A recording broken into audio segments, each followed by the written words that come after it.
Mga kapuso, maayos na panahon pero may tsansa po ng mga local thunderstorm ang mararanasan sa halos buong bansa ngayong undas weekend. Base sa rainfall forecast ng Metro Weather, asahan po ang ulan ngayong umaga sa ilang bahagi ng Ilocos Region, ng Central Luzon at ng Southern Luzon. Pagsawit po ng hapon, uulanin na ilang pampanig ng ating bansa. Ganyan din po ang panungaasahan bukas at sa linggo.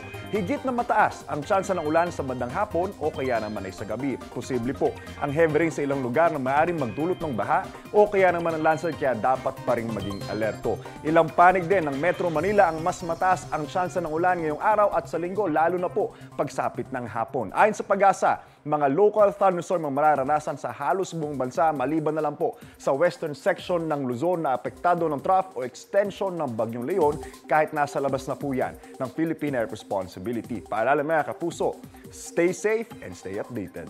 Ako po si Anjo Pertiera. Know the weather before you go. Para Mark Safe lagi, mga kapuso.